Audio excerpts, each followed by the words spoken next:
Tendría el uso de la palabra la Fundación San Carlos del Maipú. Adelante. Señora Presidenta, señores juezas, señores jueces, representantes de la Comisión Interamericana, estados y organizaciones, los acá presentes somos parte de la Fundación San Carlos de Maipo. Yo soy su gerente general y me va a acompañar, y con la venia de su excelencia presentará conmigo la señora María José Pérez, y nos referiremos al derecho al cuidado centrado en la niñez. Básicamente porque somos una fundación que trabaja por el desarrollo positivo de la niñez y principalmente ya desde hace un cuarto de siglo por el derecho a vivir en familia. Se ha debatido en los últimos días que el derecho a cuidado consta de 3 dimensiones y en esta presentación nos centraremos exclusivamente en el derecho a ser cuidado de niños y niñas.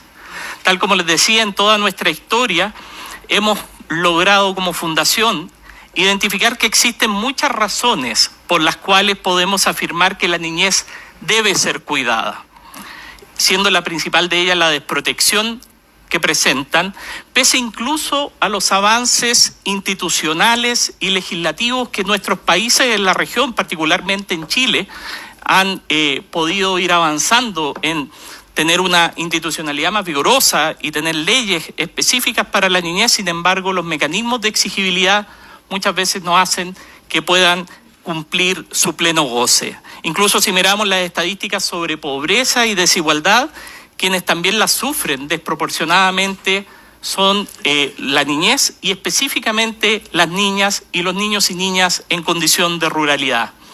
Ante la crisis de los cuidados, nuestra primera solicitud respetuosamente a la Corte es considerar el derecho a cuidado como un derecho autónomo, transversal y que acompañe a todas las personas durante su trayecto vital, como se ha señalado también en muchas de las presentaciones que se han hecho acá. En cuanto al derecho a ser cuidado de los niños, queremos profundizar en una propuesta de contenido y alcance.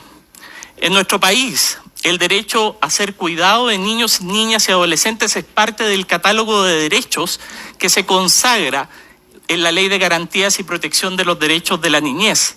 En su artículo 2 se establece el derecho y el deber de crianza, cuidado, formación, asistencia, protección, orientación y educación de los niños, niñas y adolescentes, correspondiendo ello preferentemente a sus padres y o madres.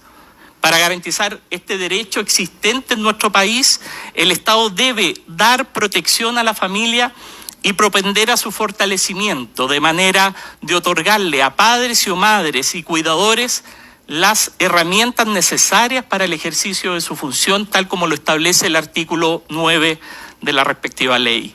También esta ley, la Ley de Garantía, en el artículo 10 señala que los niños, niñas y adolescentes tienen derecho a ser cuidados, protegidos, formados, educados y asistidos en todas las etapas de su desarrollo, preferentemente por sus padres y o madres, sus representantes legales o quienes los tengan legalmente a su cuidado, y tienen derechos a ser guiados y orientados por aquellos en el ejercicio de los derechos que reconoce esta ley. Como segunda solicitud, respetuosamente a la Corte, tomando la experiencia de la normativa chilena, el derecho a ser cuidado para la niñez es necesario y debe formar parte de la conceptualización interamericana que desarrolle la opinión consultiva. El derecho a ser cuidado de niños y niñas tiene un sustento normativo directo en la Convención Americana, además de un contenido determinado. Tomando el artículo 17, tal como también se ha señalado en otras ponencias, y el artículo 19 de la Convención, desarrollado por la opinión consultiva número 17, y entendiendo que el corpus juris de la protección de la infancia integra la Convención de los Derechos del Niño, existe una obligación expresa de la protección del núcleo familiar y del cuidado preferente de los niños y niñas por sus padres, y por tanto se puede caracterizar claramente un derecho a los niños a ser cuidados por sus familias. Recordemos lo que dice el preámbulo de la Convención de los Derechos del Niño, reconociendo que el niño para el pleno y armonioso desarrollo de su personalidad, debe crecer en el seno de la familia, en un ambiente de felicidad, amor y comprensión. Una tercera solicitud respetuosamente a la Corte es entender que el derecho a ser cuidado de niños y niñas es una faceta del derecho a vivir en familia. Pero lamentablemente existen casos en que por su interés superior, niños y niñas deben ser sacados de su medio familiar. En tal situación, en base al artículo 20 de la Convención sobre los Derechos del Niño, existe una protección y asistencia especial del Estado. El derecho a ser cuidado de los niños y niñas se debe adaptar cuando es el Estado el que suple los cuidados familiares.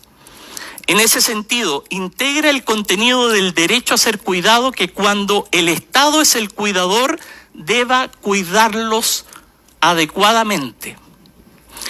Este cuidado adecuado, en virtud de las recomendaciones de desinstitucionalización y en virtud de las directrices de Naciones Unidas sobre las modalidades alternativas de cuidado, establece que no son las instituciones, no son las residencias masivas ni pequeñas, son principalmente las familias de acogidas, como se señala en la directriz 21, las que intentan replicar la vida en familia. Y según la observación número 13 del Comité de Derechos del Niño, las familias de acogida son las más indicadas para proteger a los niños y prevenir la violencia. Recientemente, en febrero del año 2022, en la declaración conjunta del Comité de Derechos del Niño y el Comité de Derechos de las Personas con Discapacidad, concluyó 6 acuerdos. 4 de ellos son fundamentales para lo que estamos presentando en este momento. En primer lugar, el mejor entorno posible para un niño es una familia. La primera obligación del Estado es dar apoyo a la familia. El Estado debe adoptar estrategias claras y específicas de desinstitucionalización, reubicándolos en familias. Y las soluciones familiares alternativas, extensa o ajena, deben ser apoyadas y recibir capacitación del Estado con apoyos sistemáticos. En base a esas conclusiones, queremos también finalmente solicitar una cuarta solicitud a esta honorable Corte, que es entender que el derecho al cuidado se extiende a los niños y niñas fuera de su entorno familiar para cuidar su interés superior, y esto se traduce en que el Estado no debe institucionalizarlos, sino brindarles y garantizar a las familias de acogida. Con su venia, señora presidenta, cedo la palabra a la señora Pérez. Muchas gracias. Me gustaría partir sumándonos a las solicitudes planteadas por la Fundación Doncel. Compartimos plenamente sus planteamientos ante la Corte. ¿Qué debe hacer el Estado para cumplir, respetar y garantizar el derecho a ser cuidado de niños y niñas? Esa es la pregunta jurídica que nos debemos hacer. Nos parece que lo primero es generar las condiciones para que la niñez sea cuidada, resguardando el derecho a vivir en familia. Esto implica destinar recursos y apoyos a las familias, haciéndose cargo de la crisis de los cuidados y de su feminización. Sin embargo, esto no nos puede llevar a la sobreinstitucionalización de los cuidados. Las familias y las comunidades tienen un rol fundamental en su sustentabilidad. Del impacto de crecer en familia existe evidencia, como la señalada por el Premio Nobel de Economía Heckman en su estudio del 2022, que la pobreza se relaciona más con la falta de crianza y de una familia y de una vía familiar de apoyo que con los flujos de efectivo para los padres. A su vez, cuando los niños y las niñas deban separarse de sus familias, la respuesta al estándar internacional y las directrices de Naciones Unidas no es la institucionalización, sino que son las familias de acogida. Es esencial que la Corte respalde la desinstitucionalización, el cierre progresivo de las residencias y la implementación de programas de familias de acogida extensas o externas. La conceptualización de este derecho para los niños con estas recomendaciones avanzará en su protección para garantizar un derecho a los cuidados que no sea regresivo y que se condiga con las recomendaciones y la evidencia internacional. Sumamos a esto la acción urgente de medidas de reinserción social para madres privadas de libertad. No es tolerable que niños y niñas nazcan y sean cuidados en cárceles. Muchas gracias.